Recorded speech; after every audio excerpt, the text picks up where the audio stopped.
자, 교재는 539페이지 증언 거부권입니다. 자, 의를 보면 증언 의무가 있는 증인이 증언을 거부할 수 있는 권리를 말하는데 증언을 거부할 수 있다 하더라도 출석 자체는 해야 되겠죠. 그래서 출석 자체를 거부할 수는 없습니다. 자, 판례 보죠. 자, 증언 거부권은 밑에 자기 부재 거부 특권에 관한 것이다. 어서 많이 들어봤는데요. 자기에게 죄를 지우는 것을 거부하는 특권이다. 우리가 저 앞에서 382페이지 가보시면 진술거부권 할 때 요 자기 부재 거부 특권 이 말을 배운 적이 있습니다. 참조하시고 자, 밑에 조문 가볼게요. 이 조문 체크하시고 자, 보세요. 자, 누구든지 자기나 그랬네요. 자기 밑줄 그시고 자, 다음 각호의 일에 해당하는 관계에 있는 자 그랬죠. 그쵸? 그 사람들을 밑줄 긋니다. 친족 밑줄, 친족 관계에 있었던 자 밑줄, 법정 대리인 밑줄, 후견 감독인 밑줄. 자, 숙지하셔야 돼요. 자, 여기서 친족 관계에 있었던 자 보통 누구 들 수 있죠? 이 과거형이잖아요. 그쵸? 있는 자가 아니고 있었던 자니까. 자, 기출된 적이 있는데 이혼한 배우자. 경간부 시험에 나온 적이 있습니다. 이혼한 배우자가 그 얘다. 이혼자. 자, 보세요. 자, 색깔 한번 칠해볼까요? 자기나 친족이나 친족 관계에 있었던 자, 법정 대리인, 후견 감독인이 형사소추를 당하거나, 즉 형사소추 또는 공소제기를 당하거나 유죄 판결을 받을 사실이 반로될 염려 있는 증언. 이 반로된다는 것은 드러난다는 얘기잖아요. 드러난다. 드러날 염려가 있는 증언을 거부할 수 있어요. 거부할 수 있다. 아시겠죠? 여기서 어떤 조건을 달질 않아요? 자, 여기서 CF 하시고 자, CF 하시고 자, 다음 페이지 한번 가볼까요? 바로 다음 페이지 가면 조문 하나가 나와 있는데 자, 업무상 비밀 관련된 조문이죠. 자, 네 번째 줄 여기에서 끊으시고 자, 본인의 승낙이 있다든지 중대한 공익상의 필요가 있을 때는 예외를 한다 그랬어요. 여기서 이 중대한 공익상의 필요가 있다는 것이 이 단서에 나와 있잖아요. 그래서 혼란을 일으키는 거예요. 출제자들이. 자, 요 148조 조문을 두고 방금 보았던 중대한 공익상의 필요 이 말을 여기다 집어넣어요. 어떻게 집어넣는가 하면 자, 요 다섯 사람 자기, 친족 관계에 있었던 자, 법정 대리인, 후견 감독인이 형사소추 공소제기를 당하거나 유죄 판결을 받은 사실이 반로될 염려가 있는 증언을 거부할 수 있다. 이렇게 나와야 되잖아요. 이렇게 나와야 되는데 중대한 공익상의 필요가 있을 때는 거부하지 못한다. 이렇게 하면 틀리단 말이에요. 아시겠습니까? 이런 단서 조항이 없다고요. 그러니까 이 증언 거부권 관련해서 중대한 공익상의 사유가 있든지 없든지 불문하고 아시겠습니까? 이게 있든지 없든지 이걸 불문하고 거부할 수 있다. 이런 말이 아시겠죠? 출제가 된 적이 있어요. 자, 밑에 1번 거부할 수 있는 증언은 형사책임 존부와 경중에 관해서 불필요한 처리할 수 있는 모든 사실에 미칩니다. 그래서 그 나와 있는 것들 있죠? 이런 것들 모두 다 거부할 수 있다는 거예요. 자, 판례. 자, 여기서 형사소추라는 말의 의미는 이미 저지른 범죄 사실에 대한 것을 말한다. 그랬어요. 이미 저지른 동그라미 치시고 이미 저지른 범죄 사실에 대해서 거부할 수 있는 것이다는 거예요. 자, 그 밑에 증인의 증언에 의해서 비로소 범죄가 되는 것은 여기서 빠집니다. 아시겠죠? 증인이 증언에 의해서 나타나는 것은 여기서 빠진다. 기억을 해두시고 자, 밑에 판례. 자, 공소제기를 당하거나 유죄 판결을 받을 사실이 반로될 염려 있는 증언 속에는 누구만 됩니까? 여기 자기 동그라미. 자기의 범행을 한 사실뿐만 아니라 밑에 범행한 것으로 오인되어서 오인 동그라미. 유죄 판결을 받을 우려가 있는 것도 포함된다. 이 두 가지가 다 포함된다. 즉, 첫 번째 자기만 되는 것이 아니라 오인되어 유죄 판결을 받을 우려가 있는 것도 포함된다는 것이 출제가 된 적이 있어요. 여기까지 잘 받으시고 여기까지입니다. 여기까지. 그 다음은 안 나오고 세 번째, 네 번째 줄까지만 봐두시면 돼요. 자, 그 다음 2번 체크하시고요. 자, 그러나 유죄, 무죄, 면소 판결이 확정되었다면 확정 미치보세요. 확정되었다면 더 이상 형사 책임을 질 이유가 없잖아요. 그렇기 때문에 증언 거부를 하면 안 돼요. 하면 안 된다. 왜 그런가 하면 이 확정되었을 때 뭐가 발생합니까? 기판력이라는 게 발생해요. 기판력이라는 것이 발생하기 때문에 증언을 거부할 수가 없다는 것입니다. 자, 판례 볼게요. 자, 다음 페이지 별표 쳐보시고 뭐 형법 배우신 분들은 형법 시간에 제가 이 판례 많이 하는데 보겠습니다. 자, 이미 유죄의 확정 판결을 받은 사람, 그렇죠? 이 확정 판결을 받게 되면 일사부재리 원칙이 적용돼요. 그래서 한 번 재판받았기 때문에 거듭 재판받지 못한다고요. 그래서 두 번 재판받을 일이 없기 때문에 다시 처벌받지 않습니다. 자신에 대한 유죄 판결이 확정된 증언은 여기 확정 밑줄 그으시고 확정된 증인은 자, 증언 거부할 수 있다 없다? 증언 거부할 수가 없다 이거예요. 왜? 확정되었기 때문에 일사부재리 즉 기판력이 발생해서 일사부재리 원칙을 받게 되므로 적용을 받게 되므로 다시 처벌받을 일이 없기 때문에 이제는 진실을 말할 때가 됐다는 거예요. 이제는 진실을 말해 주어야 할 때가 됐는데 또다시 증언 거부하게 되면 이건 허용될 수가 없다 이런 말이에요.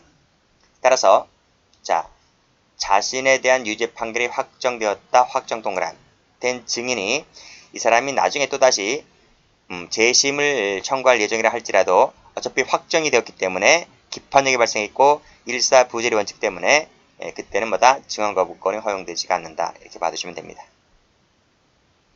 자, 이번에 확정 동그라미 치시고 라고 했을 때 밑에 허위 진술을 한 사안이었는데 이때 증언 거부권을 고지받지 못했다 할지라도 이제는 진실만을 말할 때가 됐단 말이죠. 진실만을 말할 때가 됐다. 그런데 허위의 증언을 했기 때문에 증언 거부권을 고지받지 못했다 할지라도 허위 진술하였다면 위증죄로 처벌을 받는다는 거예요. 그래서 증인신문 절차상에 잘못이 없다는 거예요. 즉 거부권을 고지하든 안 하든 잘못이 없다 이런 말입니다. 됐죠? 자, 1번, 2번 다 받으시고요. 자, 그 밑에 거 가볼게요. 자, 변호사, 변리사, 공증인 등등등등 이런 직에 있는 자, 있었던 자가 그 업무상 알게 된 사실로서 타인 비밀에 관한 것은 증언 거부할 수가 있어요. 증언 거부할 수가 있다. 근데 예외가 있죠. 본인의 승낙이 있거나 중대한 공익상의 필요가 있을 때는 예외다. 그래서 이 예외를 제가 세무 쳐볼게요. 이 부분은 예외다 이 말이에요. 자, 됐죠? 자, 그 다음 밑에 고지 갑니다. 증인이 148조, 149조에 해당하는 경우에는 자, 재판장은 신문전 전 동그라미 치시고 증언 거부할 수 있음을 고지해야만 됩니다. 자, 만약에 고지하지 않았을 때는 어떻게 될 것인가 하는 것인데 판례가 뭐라 그래요? 증거 능력을 인정해요. 요거 조심하셔야 돼요. 조심하셔야 된다. 자, 여기서 페이지 386 비교하시면 될 것 같아요. 우리가 진술거부권 같은 경우에는 진술거부권을 고지하지 않았을 때는 증거능력을 부정합니다. 근데 여기서는 인정해요. 인정하기 때문에 진술거부권하고 차이가 있다는 거예요. 아시겠죠? 자, 밑에 판례 갑니다. 별표 쳐보시고 자, 증언거부권이 있음을 설명하지 않았다는 거죠. 즉 고지하지 않았다는 거죠. 그랬을 때 이 증언 효력에 대해서는 하등 영향이 없고 유효하다. 즉 증거 능력이 있다 이렇게 봤습니다. 됐죠? 밑에 2번도 체크하시고 자, 증언 거부권을 고지하지 않았을 때 위증죄가 될 수가 있느냐 1번은 증거 능력이 인정될 수 있느냐의 문제이고 2번은 위증죄가 될 수가 있느냐 이런 말입니다. 자, 원칙 위증죄가 안 된대요. 위증죄가 안 되는데 또 예외가 있습니다. 둘 다 판례인데요. 자, 증언 거부권을 행사하지 않아서 고지해주지 않아서 내가 증언 거부권을 행사하는 데 있어서 사실상 장애가 없는 경우에는 없는 경우에도 거짓말을 했다면 위증죄가 될 수가 있어요. 이 두 가지 판례 한번 볼게요. 자, 다음. 자, 증인신문 절차에서 법률에 규정된 증인 보호를 위한 규정이 지켜지지 아니한 것으로 인정되지 않은 경우 이게 무슨 말이죠? 증인 보호를 위한 규정이 지켜진 것으로 인정되지 않는데요. 그 말은 무슨 말이다? 여기서는 고지해주지 않았다. 즉 불고지했다 이런 말입니다. 증언 거부권이 있음을 고지하지 않은 불고지를 말하는 거예요. 이 사건에서는 이때 증인이 허위의 진술을 하였다는 것이죠. 그랬을 때 위증죄로 처벌받을 수가 없다는 것입니다. 일단 끊고 여기까지가 어디 나와 있어요? 여기까지가 1번 원칙에 나와 있는 거예요. 위증죄가 되지를 않는다. 그쵸? 다만 그 당해 사건에서 사실상 장애가 초래되었다고 볼 수 없는 경우, 즉 내가 증언을 함에 있어서 진술을 함에 있어서 그 진술함에 사실상 장애가 초래되었다고 볼 수 없을 때에는 그때는 위증죄의 성립을 부정할 것이 아니다. 부정의 부정은 긍정이라 그랬어요. 그때는 뭐다? 예외적으로 위증죄 성립이 인정된다. 이런 말입니다. 됐죠? 다시 한번 사실상 장애가 초래되었다고 볼 수 있다가 아니라 없을 때 없을 때에는 위증죄 성립을 인정하겠다는 거예요. 자, 좀 더 다시 한번 보겠습니다. 자, 밑에 2번. 자, 신문 전에 증인에게 증언 거부권을 고지하지 않았어요. 그쵸? 1번 판례를 다시 한번 설명해 놓고 있는 거예요. 자, 고지하지 않았을 때, 자, 밑에 전체적 종합적으로 고려해 봤을 때, 자, 밑에 줄, 증언 거부 사유가 있음에도 불구하고 증인이 증언 거부권을 고지받지 못함으로 인해서, 동그라미 1번. 그로 인해서 그 증언 거부권 행사하는 데 있어서 사실상 장애가 초래가 되었다면, 그쵸? 동그라미 2번. 그랬을 때는 위증죄 성립이 어떻게 된다? 그때는 부정된다. 이런 말이에요. 부정된다. 자, 잘 보세요. 이게 and로 연결되어 있어요. and. 즉, 자, 증언 거부권을 고지 않았어. 재판장이 증인에게 증언 거부권을 고지하지 않았어요. 고지하지 않음으로 인해서 이 증인이 증언 거부권을 고지받지 못했잖아요. 고지받지 못했기 때문에 그래서 나는 그 증언 거부권이 있는지도 모르고 그 모르는 사람도 있어요. 법을 배운 사람들이 당연히 있다라고 생각하겠지만 바깥에 나가보면 그 무학자들도 많고 못 배운 사람들도 많고 그래요. 상식이 없는 사람들도 많이 있단 말이죠. 그래서 그런 사람들 같은 경우는 증언 거부권이 있는지도 모르고 그런 말조차가 생소하단 말이죠. 그렇죠? 그래서 법관이 고지해주지 않았기 때문에 나는 그런 권리가 있는지도 모르고 그래서 내가 고지받지 못해서 내가 그 증언권을 행사하는 데 있어서 사실상 그 때문에 장애가 되었다면 내가 설령 거짓말했다 할지라도 위증죄는 되지 않는다. 이런 말입니다. 아시겠습니까? 그런 뜻이에요. 그런데 올라가 보시면 그 사실상 장애가 초래되었다고 볼 수 없을 때 장애가 초래되었다고 볼 수가 있을 때는 그쵸? 사실상 장애가 초래되었다고 볼 수 있을 때는 위증죄가 부정되지만 초래가 되었다고 볼 수 없을 때는 위증죄가 인정된다. 이제 이해되시겠죠? 이렇게 두 가지 판례를 기억을 해두시면 됩니다. 자, 됐고 형법 시간에 이건 전부 다 배우는 것이니까 다시 한번 복습하신다고 보시면 될 것 같아요. 자, 그 다음 밑에 3번도 체크하시고요. 자, 이것이 있음에도 불구하고 포기하고 헛소리 해대면 그때는 위증죄가 당연히 되겠죠. 자, 판례 보시면 역시 포기하고 허위 동그라미 치시면 위증죄가 된다. 자, 예전에는 요 밑에 판례가 출제가 되었었는데요. 그 위에 요 2010년도 요 판례가 나오기 시작하면서 이 판례가 더 출제가 잘 돼요.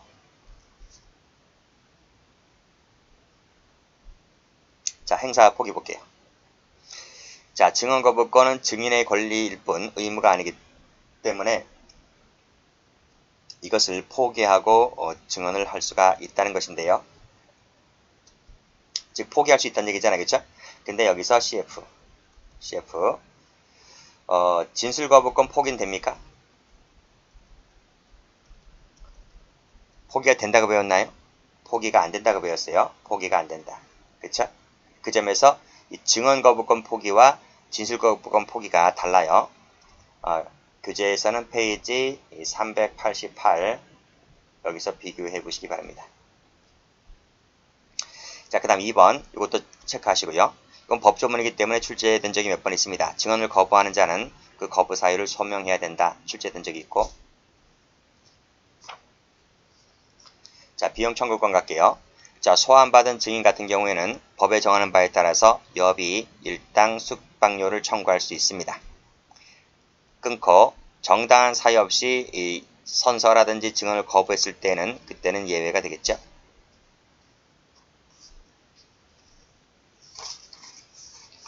자, 다음 봅니다.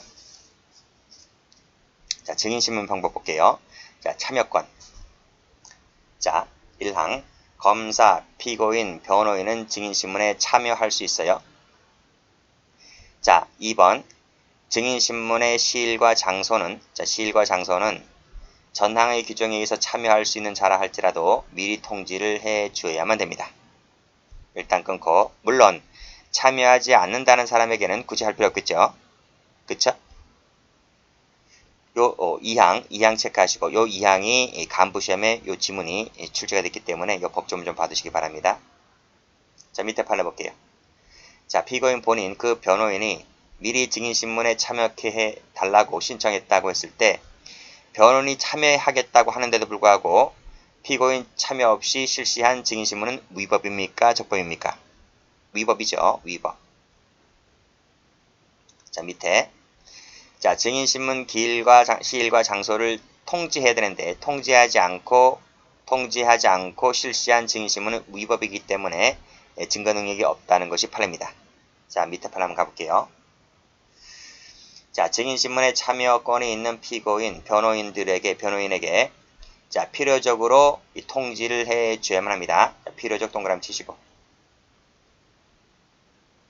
다시 올라가서 여기 미리 통지하여야 한다 돼 있죠, 그쵸? 여기다가 필요적이다 이렇게 쓰시면 되겠네요. 이게 판례 얘기니까. 자, 필요적으로 통지를 해야 되며, 자, 위와 같은 흠결이 있으면, 그쵸? 절차상 위와 같은 흠결이 있다면, 자, 그 절차에서의 법정회의 증인신문은 위법임을 면할 수가 없다. 물론 위의 절차상의 흠결은 자, 관계인이 이의가 없다라고 진술한 경우라면, 자, 이의가 없다라고 진술했대요. 이 흠결에 대해서 이의가 없습니다. 이렇게 진술했다면 이는 책문권의 포기로 보아서 그 흠은 치유가 됩니다. 그 흠결은 치유가 된다. 하겠으나 그 증인신문 조서에 대해서 공판기일에서 증거조사 그 자체를 시행하지 아니하였다면 증거능력은 자, 증거조사를 자체를 시행하지 아니하였다면 그때는 증거능력이 없는 것이다. 이렇게 봤네요. 자, 참고로 한번 봐두시고. 자, 그 다음 여기도 미리 통지하지 않았죠. 그렇죠? 위에서 분명히 필요적이라 했음에도 불구하고 미리 통지하지 않았다면 위법이다 하겠다. 근데 밑에 피고인, 변호인이 이의를 하지 않았다면 똑같죠. 외도 이의가 없다. 여기도 이의가 없다. 그렇죠? 이의를 하지 않았다면 책문권 포기로서 하자가 치유가 된다. 됐습니까? 같은 취지네요. 됐고 밑에 증인신문 청구 읽어보시고 다음 페이지 신문 방법 볼게요. 자, 시기 읽어보시고 조문 가볼게요. 법원은 검사, 피고인, 변호인 신청에 의해서 공판 준비에 필요하다고 인정할 때는 공판기일 전에 신문할 수 있고 검증, 감정, 통역을 명할 수 있습니다. 자, 준비 절차 재판장은 증인으로부터 신분증을 제시받거나 그 밖에 적당한 방법으로 증인임을 틀림없음을 확인해야 돼요. 자, 그리고 밑에 거는 우리 앞에서 봤죠. 선서 전에 위증의 벌을 경고를 해야 되고 선서 전에 신문 전에 선석해야 되고요. 그게 원칙이고요. 그 다음 신문 전에 거부할 수 있음을 고지해야 되고요. 고지.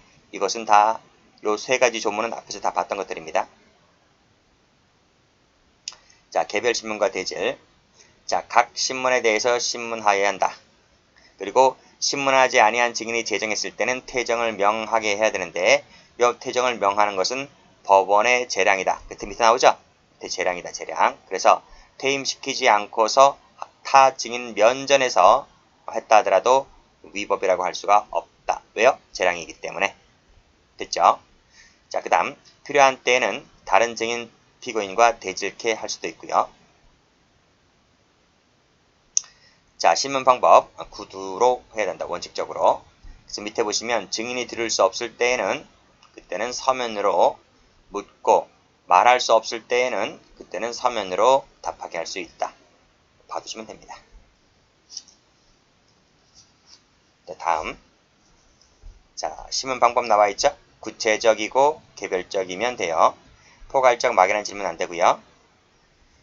그 다음 같은 사항은 신문을 해서는 안 된다고 되어 있는데 일단 끊고 그래서 1, 2, 3, 4 묶으시고 위협적, 미죽하지 마세요. 위협적, 모욕적, 중복, 의견을 묻거나 의논에 해당하는 것, 직접 경험하지 못한 것 이런 것들은 해서는 안 된다고 되어 있습니다.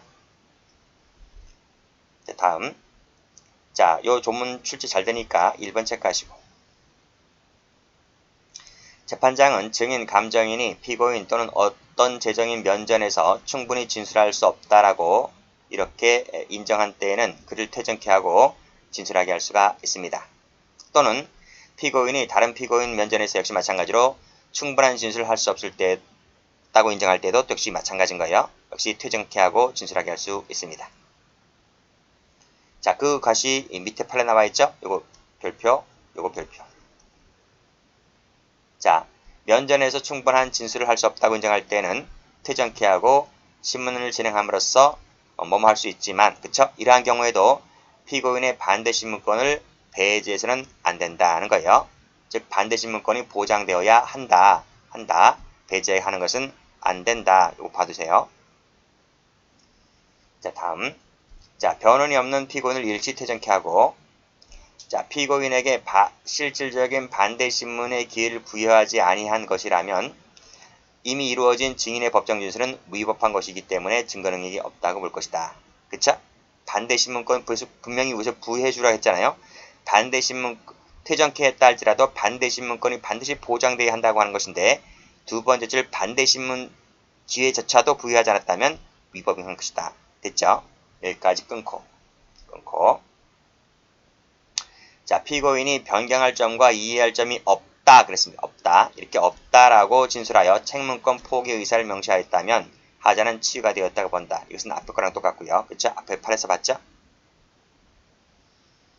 네, 다음 조문들 읽어보시고 자, 요 밑에 1항 요거 한번 읽어볼게요. 기억이 명백히 하지 아니한 사항에 대해서 기억을 환기시킬 필요가 있을 때는 누구의 허가를 맡아라? 재판장의 허가를 맡아라. 그래서 서류, 물건을 제시하면서 신문할 수도 있습니다. 됐고 자, 여기까지 하겠습니다.